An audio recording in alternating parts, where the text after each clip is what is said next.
And welcome to Flocking Archives, where we go back in our old wildlife videos and talk a little bit about what was happening, some of the background information, and go back through them. One, because they're popular and we really need to capitalize on those views, and two, because there are some cool things happening in some of those old videos and videos we have not shared to YouTube yet. So we'll be doing that in the coming days, weeks, months, etc. So let's jump in with our current popular archive footage of a prairie rattlesnake ready to strike.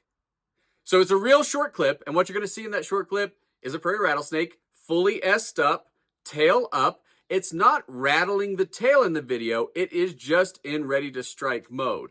Now, it's a little bit of background information. This video is from the end of August 2014, and in the video, I actually found this rattlesnake in the middle of a road in southwest Wyoming, and I helped to get it off the road before it got run over. And of course, when I went to encourage it off the road, instead of moving off the road, it instead went into defensive posture and tried to defend itself, viewing me as a life-threatening organism, maybe a predator to it. And so it went into defensive mode instead of time to get off the road mode.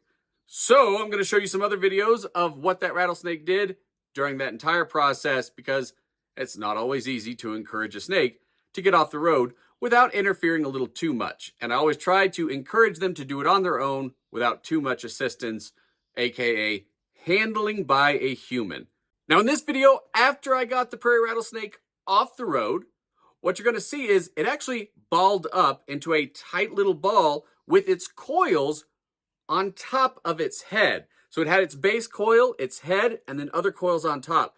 So that posture is actually pretty cool, because what it does is it keeps their head safe while still allowing them to defend themselves. And again, you're going to see not much rattling happening in this video. The snake is still actively detecting for chemicals in the air. It's still watching me with all of its sensory organs that it can use. But it's just in that defensive mode, and it did not want to just get away from me. Part of this could be because of the temperature of that day. As I recall, it was actually a really hot day. So that snake being out mid-afternoon like that on a hot road, I would have guessed it would have been a little bit more temperamental and willing to move. Unless, of course, it had just eaten a big old rat or mouse or something and was digesting away. They need that heat to help them digest. And so that might be what's happening with that snake, but it's hard to say. Eventually, it did wander up the hill. I didn't record that part because at that point, I'm just enjoying a snake moving across the natural landscape and no longer on a dangerous road with lots and lots of industrial traffic. That is today's Flocking Archives. Keep watch for more videos from all of our previous flocking adventures. And of course, we'll also do future flocking adventures in our Flocking Archives. But they won't be archives until they've already happened and then passed. And what do you call it when it's not an archive? Flocking currents? But then that sounds like we're going to talk about rivers. I don't know what we're going to do with that. We'll figure out the name later. Goodbye.